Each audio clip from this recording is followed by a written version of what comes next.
When Ryan and I were first married, we knew that it was really important to us to be in a community, in intentional relationships with people that we could just walk with and do life with. And we kind of bounced around from church to church trying to find a home, and it occurred to us that we really needed to get plugged in to feel like we were in that community. Going to church on Sunday mornings, though the churches we had been checking out were great, never really made us feel connected. And so when we started going to Pure Heart, right away we said, we need to find a small group. Pastor Roger said, well, why don't you start a small group? And we kind of looked at each other like, okay, sure. And honestly, we didn't have any intention. We wanted to be kind of fed. We didn't want to really lead. We kind of wanted to go somewhere and be poured into. But we realized that we could lead and be fed at the same time. We knew that we had a heart for young married couples, so we really just put out the feelers. I don't think we really knew anyone in our group. We just knew we wanted to host, and we knew we had a heart for it. I remember one of the first couples that showed up, they kind of had maybe some of the same fears as we did, as far as, oh, we don't know these people.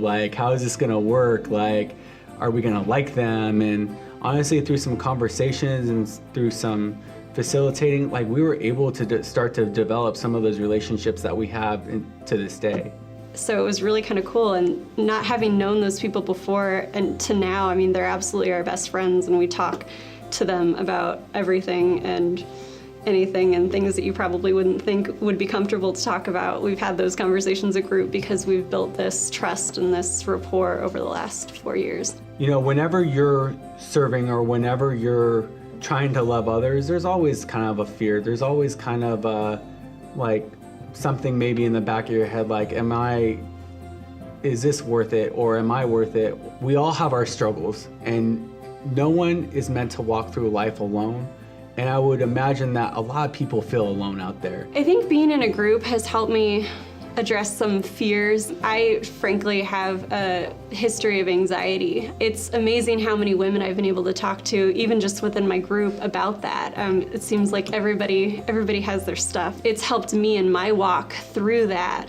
But then I've also in turn been able to share in some really powerful ways. In a typical group, people come over, we hang out, we talk, we fellowship. We've been doing some Right Now media videos, which have been really awesome. They've inspired a lot of great discussion, I think. Having intentional relationships that are founded in love, I think, of course, pushes out fear, because it kind of frees you from the fear and the bondage that you're in when you're just stuck in those ruts of all I'm thinking about is this fear and I can't overcome it. When you have love so strong in your life, and like we've experienced in our small group, it's like there's not room to be experiencing the fear, and it gives you the freedom to choose, I don't need to go down this road. I can choose the route of love because I'm being poured into and I'm being supported and taken care of.